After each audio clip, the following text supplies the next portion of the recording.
Hey! Aujourd'hui, nouveau tuto. Oui, encore un tuto. Ça fait pas du, mais je continue à en faire. Non mais c'est les fêtes là, on a envie de s'amuser avec des paillettes, on a envie de s'amuser avec du maquillage et aujourd'hui je vous ai fait un look classique, glamour, style un peu hollywoodien. Enfin c'est les fêtes donc ce sera hollywoodien avec des paillettes. Hein. Et aujourd'hui je suis trop contente parce que c'est le premier tuto que je fais avec ma bien-aimée Mothership 5 de Pat McGrath, la palette dont je vous ai parlé dans ma vidéo idée cadeau d'il y a quelques semaines et je vous avais promis des tutos avec. Alors aujourd'hui je vais vous faire un tuto classique comme je vous l'ai dit avec des couleurs un peu neutre et je vous ferai d'autres tutoriels après avec cette même palette pour pouvoir utiliser les couleurs un peu fun qu'il y a dedans et surtout celles qu'on ne voit pas dans d'autres palettes. Mais je me devais de vous faire un look comme ça pour les personnes qui n'ont pas envie de porter des choses trop extravagantes, qui n'ont pas envie de mettre 1000 couleurs sur leurs yeux. Voilà, il fallait que je le fasse pour les fêtes donc c'est chose faite. Je vous avais promis des swatchs de cette palette donc je m'exécute et vous allez voir que c'est vraiment une palette absolument incroyable. Je n'ai jamais vu des fards d'une telle qualité, vraiment. Comme je vous l'ai dit, elle coûte très cher, mais sincèrement c'est la première fois que je vois des fards comme ça. Déjà il y a une multitude de textures, des paillettes pressées, des espèces de pigments, des mats absolument incroyables, des mats qui ne se travaillent comme aucun autre mat que j'ai dans ma collection.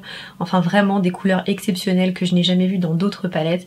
C'est vraiment THE palette de l'année pour moi. Je pense qu'on peut faire vraiment une multitude de looks avec cette palette et c'est pour ça que je vais vous demander aujourd'hui de me retrouver sur Instagram et sur Facebook parce que pour une fois j'ai une raison, c'est pas juste parce que ça fait plaisir, parce que je vais vous poster en photo d'autres maquillages avec cette palette que je ne vais pas filmer et que donc vous ne pourrez voir qu'en photo avec les détails des produits etc.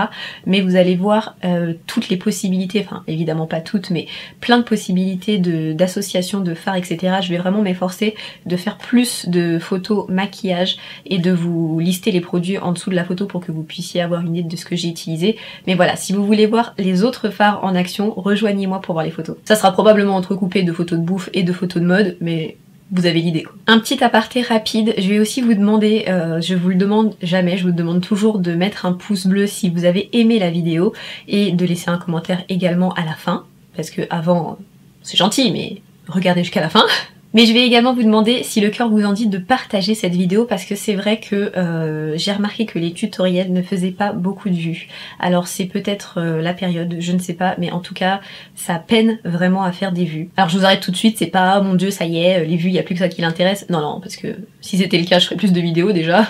C'est simplement que je préfère être honnête avec vous, les tutoriels c'est ce qui prend le plus de temps à filmer, le plus de temps à monter, parce qu'on se retrouve avec des heures de rush, voilà, toutes les parties où on estompe, etc., qu'on coupe parce que bah ça saoule. Ça prend vraiment beaucoup de temps pour finalement un nombre de vues qui est bien moindre que d'autres vidéos plus faciles à tourner. Alors ça ne m'empêchera pas de tourner des tutos, c'est pas le problème parce que moi c'est ce que j'aime regarder et c'est ce que j'aime faire parce que ce que j'apprécie par-dessus tout c'est de voir les produits en action, donc évidemment que ça ne m'empêchera pas de filmer des tutos. Là n'est pas la question. Mais vraiment ça me tient énormément à cœur que vous puissiez aimer ce que je fais, donc le pouce bleu, le petit commentaire, le partage, c'est des choses qui motivent et qui boostent, vous pouvez pas savoir à quel point. Et c'est valable pour toutes les personnes que vous suivez, les petits youtubeurs, voilà, on en a besoin parce que je fais partie de cette communauté des petits youtubeurs, donc on en a besoin pour pouvoir être vu en fait tout simplement. C'était un peu la petite pensée de fin d'année, donner de la force aux créateurs que vous aimez. Le moment Nutella est terminé, je vais vous montrer pas à pas le maquillage parce que c'est quand même ce qui vous intéresse et c'est pourquoi vous êtes là. Si vous voulez voir comment j'ai réalisé ceci, let's go. Bon, j'ai déjà appliqué ma base, je vais pas vous la faire à chaque fois, vous savez laquelle c'est depuis le temps, c'est toujours la même et de toute façon tout est listé en barre d'infos si vous avez encore un doute. Donc passons cette étape pas marrante et aujourd'hui on va passer directement au scotch. Le scotch pourquoi? Parce que ça va nous aider, ça va nous faire un guide en fait pour le liner. En fait c'est une manière de tricher, de faire un liner sans faire trop d'efforts. Donc vous le placez là où vous voulez que votre liner soit. Hein. On n'a pas l'air hyper malin comme ça tout de suite, mais vous allez voir que c'est utile. Je m'empare de la belle, la magnifique. À chaque fois que je la vois c'est trop d'émotion. Et je vais commencer avec cette couleur là pour pouvoir définir mon creux de paupière très légèrement. Et je vais balayer très délicatement la couleur.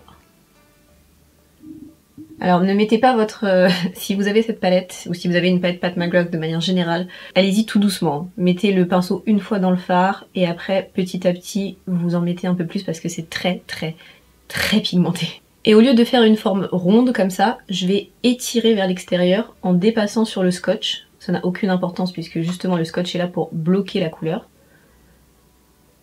Mais ces fards mat à chaque fois que je les utilise, mais c'est... Je me dis, mais comment ça peut aussi bien s'estomper, aussi... Enfin, c'est exceptionnel, franchement. Ensuite, je vais prendre un tout petit pinceau crayon comme ça, vraiment tout petit pour bien faire un travail de détail. Et je vais prendre le marron très foncé qui est juste là. Et là, je vais venir travailler mon ras de cils vers l'extérieur, juste là, comme si je traçais un liner en fait.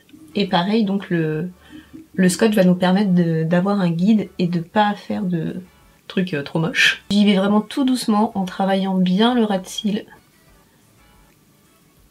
Alors si c'est pas parfait, c'est pas grave parce que de toute façon on va estomper par-dessus. Mais là, il faut juste placer la couleur comme il faut et ne pas remonter trop haut sur la paupière pour laisser quand même la paupière mobile bien libre. Et une fois que j'en suis là et que j'ai bien mis la couleur de manière intense, je vais estomper juste le bord, très délicatement, avec un pinceau propre. Ça me paraît pas mal. On va maintenant habiller un petit peu cette paupière mobile et je vais prendre ce magnifique vieil or un peu bronze. Enfin, c'est vraiment une couleur waouh. Et avec mon doigt d'abord, je vais la mettre sur l'intérieur de la paupière. Je vais tapoter comme ça. Je veux pas que la couleur soit très intense, genre vraiment opaque. C'est pour ça que j'applique d'abord avec le doigt délicatement en tapotant pour pas avoir vraiment une couche de couleur uniforme. Je voudrais que ce soit un petit peu, vous voyez, diffus quoi. C'est pour ça que je tapote tout doucement, c'est vraiment pour faire un voile de lumière un peu vieil or. Et je vais tapoter par-dessus le liner qu'on vient de faire, au niveau de la paupière mobile, au niveau du ras de cils, pour que ça mélange les deux couleurs. On va reprendre la couleur la plus foncée, celle avec laquelle on a fait le liner, avec le même petit pinceau que tout à l'heure, et on va réintensifier le coin externe. Donc là je vais monter un poil plus haut. Et avec ce qui reste vraiment sur le pinceau, je vais balayer le creux de paupière, vraiment très précisément. Bien sûr, c'est vous qui décidez de l'intensité que vous voulez. Si vous voulez que ce soit vraiment très foncé, bah vous rajoutez du fard jusqu'à ce que vous ayez ce que vous voulez. Bon, on est à peu près correct. Attention, moment de vérité, maintenant on va enlever ça. C'est tellement satisfaisant. Ça manque de quelque chose, non? Ouais, ça manque toujours de quelque chose avec moi. Je vais rajouter des paillettes. Sorry. Je ne vais pas utiliser les paillettes de la palette parce que je vais les utiliser dans un autre maquillage. Alors soit que vous verrez sur la chaîne, soit vous verrez sur Insta, je sais pas encore. Mais je vais utiliser des paillettes en gel. Ce sont les Midnight Cowboy de Urban Decay. Si vous cherchez des paillettes très pratiques pour faire des liners pailletés ou pour acheter des paillettes comme ça, franchement dirigez-vous vers ces trucs là, ça s'appelle Heavy Metal et c'est des petits embouts comme ça de liner avec des paillettes en gel à l'intérieur et c'est hyper pratique parce que ça colle direct. Vous n'avez pas besoin d'utiliser une colle à fossile, un machin, un truc, c'est chiant. Et cette couleur c'est un mélange de doré et d'argenté, donc je vais juste en mettre un tout petit peu au milieu de la paupière, juste au centre, pour faire un point de lumière, mais très peu, hein, c'est vraiment histoire de dire que j'ai mis des paillettes. Ça fait juste un petit reflet, ça rajoute un petit truc quand même. Hein. Les paillettes, c'est quand même la vie. Je vais faire ma touche lumière avec ce fard. C'est un fard magnifique pour le coin interne et sous le sourcil. C'est l'une de mes couleurs préférées là depuis que j'ai cette palette. J'utilise tout le temps. Vous voyez ou pas? J'ai toujours l'impression que la caméra, ça efface un peu les couleurs, mais ça... c'est trop beau. En termes de fossiles, on va partir sur des Iconic pour être original. Ce sont les Iconic Light de House of Lashes. Pourquoi Light? Parce qu'ils ont une bande moins épaisse que les classiques en fait. Donc c'est plus facile de les poser et plus facile à planquer quand vous n'avez pas de vrai thread liner noir. Et moi ce sont mes fossiles préférés quand j'ai un semblant de liner parce que comme ils sont un peu étirés vers l'extérieur, ça accentue encore l'effet cat eye. On va pouvoir passer au teint maintenant. Je vais faire ça rapidement et je vais utiliser mon Born This Way aujourd'hui. C'est le Natural Beige. Alors il est un poil plus foncé que ma carnation, vous allez voir, mais comme je matche mon cou, c'est fait exprès. Toujours matcher le cou. Oui, parce que si vous avez une démarcation et que vous êtes plus clair du visage et plus foncé de là, ça va faire très bizarre. Surtout pour les fêtes, vous allez prendre des photos, donc croyez-moi, il vaut mieux même prendre un demi-ton trop foncé et ensuite éclaircir quand vous allez mettre votre anti-cerne, etc. que prendre trop clair. Conseil d'amis. Et je vais rajouter une pointe de Strobe Cream, c'est un hydratant lumineux de chez MAC, j'adore ce produit, c'est la couleur Gold Light, vous en avez plusieurs, il y a un rose, il y a un violet aussi je crois, mais cette couleur là pour les peaux moyennes à foncées. Vous voyez j'en ai mis un petit peu et je vais mélanger ça. Et ça va rajouter un petit peu plus de luminosité au fond de teint, mais C'est tout, c'est très discret, c'est pas pailleté, ni voyant, ni boule à facettes. Pas de panique. Bon, n'abusez pas non plus, hein. Quand je vous dis un demi-ton plus foncé, c'est vraiment un demi-ton, pas plus. C'est juste qu'en photo, sachez que ça rendra toujours mieux d'avoir un fond de teint un poil plus foncé qu'un fond de teint trop clair. Voilà, c'est tout. C'est juste une petite technique. Après, si vous n'êtes pas dans une journée où vous allez prendre des photos, prenez un fond de teint de votre carnation et ça ira très bien. Bon, les cernes ça saoule, hein. Franchement c'est à chaque fois les mêmes étapes, c'est à chaque fois les mêmes produits. Si vous voulez savoir, déjà ça sera en barre d'infos évidemment, et en plus c'est exactement la même technique que ce que j'ai fait sur l'autre vidéo. Donc si vous avez un doute, vous pouvez aller voir l'ancienne vidéo, mais là on va passer parce que... Voilà. Je vais finir mon ras de cils avant de passer au reste du teint, et je vais reprendre donc le fard qu'on a utilisé pour faire l'espèce de liner, et je vais rejoindre le D-liner et tracer mon ras de cils jusqu'aux 3/4 à peu près. Et je vais estomper avec le fard marron plus clair, celui qu'on a mis dans le creux de paupière au tout début. Donc avec un petit pinceau crayon, je repasse par-dessus et j'estompe. Moi j'ai choisi de ne rien mettre dans ma muqueuse. Si vous avez envie d'avoir un côté encore plus intense, encore plus glam, encore plus smoky, vous pouvez mettre du crayon noir ou du crayon marron. Moi j'ai choisi de garder ma muqueuse nue parce que voilà, je préfère, et puis ça change vu que j'ai déjà fait une muqueuse foncée dans le maquillage précédent. Mais en revanche j'ai envie de me faire une touche lumière bien intense. Pour ça je vais reprendre mon petit fard d'amour, là celui-ci, et je vais cette fois-ci l'appliquer mais avec du Fix Plus. Si je retrouve mon Fix Plus bien évidemment. Ok, je ne sais pas où est mon Fix Plus, c'est tragique.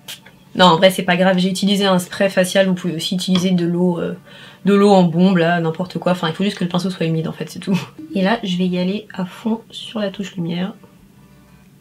Ok, le reste de la face, maintenant. J'ai décidé de faire un truc So 2016. Je vais faire du contouring.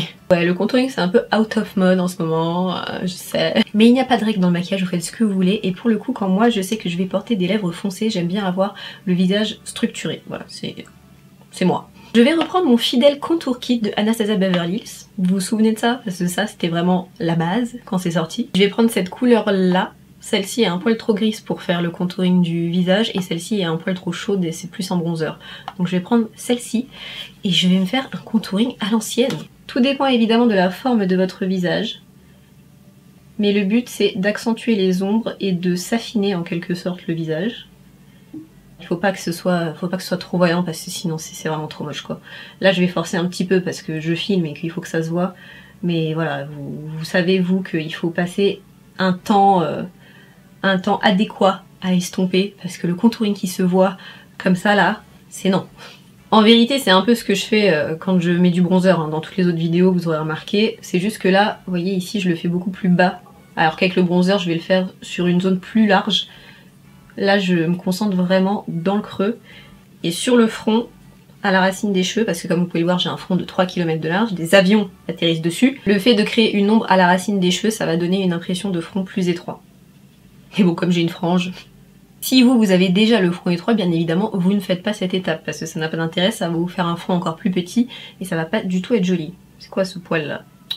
Je vais même me faire un contouring du nez aujourd'hui, on a peur de rien.